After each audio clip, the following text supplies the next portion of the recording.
Well, I had a lot of interest not too long ago about an item I put on Facebook about how to make tea, herb tea from Turks Cap, and people have asked me how you do it exactly, so I wanted to show you. It's in the fall here that the Turks Cap starts looking pretty ratty, but that's the time when the fruit, the little flowers have faded and the fruit follows these flowers. Now the flower can be used in the tea as well, but the main thing we want to do is harvest the fruit after it turns completely red like this. The little green fruit, you need to wait, they'll mature later, but that's how you get started.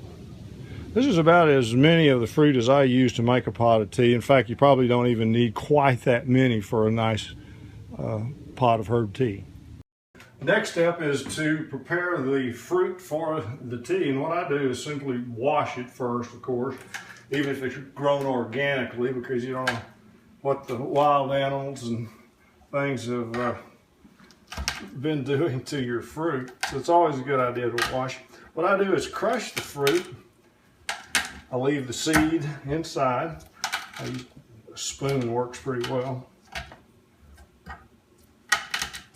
Like kind of a mash of the Turks Cap, and then I use a nice ceramic teapot that's glazed inside and out. This particular one's not made any longer, but you can find some on the market that are similar quality. Other herbs could be added to this, but I wanted to show you how to make the Turks Cap tea because it's very good by itself. I like it with and without honey. I generally think it's better with a nice local honey. Now, on preparing the water, it's an important step. You need clean water, the filtered water of some kind, or mineral water. I use crazy water quite a bit. All just crazy water, or sometimes blended with the filtered water. And we use a glass kettle like this. This one's called the Whistler. There's a couple on the market, but I think that it's best to bring the water to just below boiling in a glass container like this. You can see the tiny bubbles are starting to form. The water's starting to move around just a little bit. That's the temperature that you want to pour over the mashed up Turks Cap. It's as simple as that.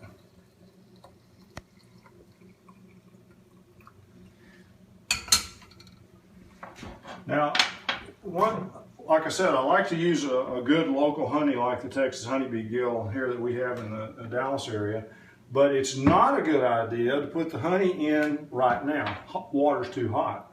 It destroys some of the beneficial properties of honey. So let it steep for a while, anywhere from 4 to 15 minutes, depending on how strong you want it. It'll get stronger the longer you leave it in there. Toward the end of that period, that's when you add the honey, or you can add the honey to each cup of the tea.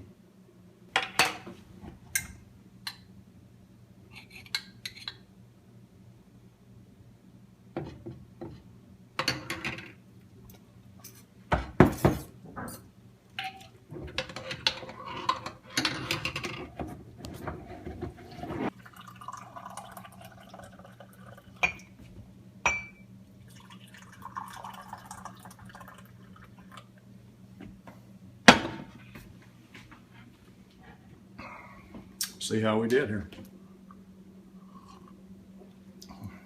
Delicious herb tea. Very good. Give it a try.